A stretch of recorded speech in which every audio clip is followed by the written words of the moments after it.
Նախնշան, որ հանձնաժողովում այս նախագծին կարևորելով նախագիծը Հայաստան խմբակցության պատգամներ Պաշտպանության եւ անվտանգության մշտական հանձնաժողովում կողմ են քվեարկել։ Այս նախագիծը իրականում երկար ճանապարհ է անցել, նաեւ հանձնաժողովում դեռ ամիսներ առաջ ունեցել ենք աշխատանքային բավականին բովանդակալից քննարկում։ Տիկին Գալյան, հանձնաժողովում էլ է թեմայով խոսեցինք։ Նայեք, լիազոր մարմին ազգային անվտանգության ծառայությունը պարտավոր է տեղեկացնել անհատգործների հարազատներին, բայց ինքը շատ ընդհանրական է։ Արդյոք հնարավորություն տեսնում եք առաջինից երկրորդ ընթերցում ինչ որ պարբերականություն սահմանի, դիցուկ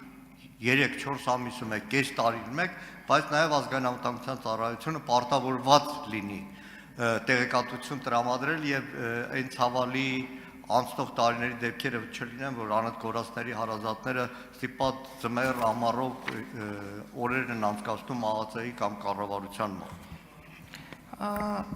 Շնորհակալություն հարցի համար։ Տեսեք, հիմա օրենսդրական նախագծում նշված է հետևյալը, որ լիազոր մարմինը հենց օրենքով սահմանված կարգով, որտեղ սահմանվում է, եթե չեմ սխալվում, ժամկետ, հիմա նորից կասեմ այդ մասին,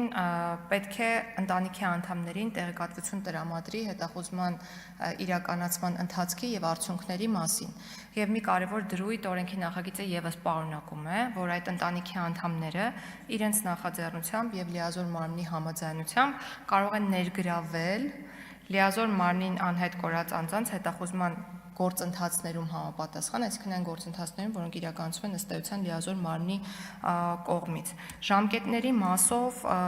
եթե կարգավորված չէ այս պահին, որովհետև բազմաթիվ քննարկումներ են տեղի ունեցել, հիմա չեմ հիշում,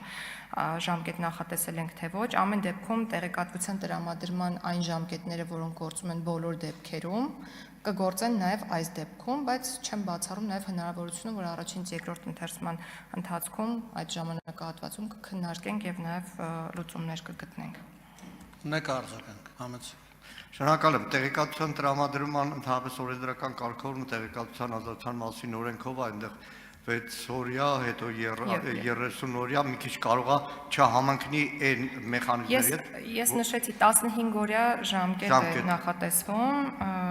պետական մարմինների համար, որպեսզի հարցումներին պատասխանեն, այդ մասին ելույթում էլ նշեցի,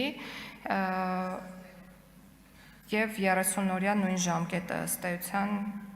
30 օր մաքսիմում։ Ամեն դեպքում առաջինից երկրորդ ընթերցում նաև կաշխատենք մի քանի փոքր դետալներ կամ փոփոխության, որը անհատգործների հարազատների հետ մեր պատգամներով քննարկում ենք ունեցել։ Շատ լավ, մենք միայն կողմ ենք։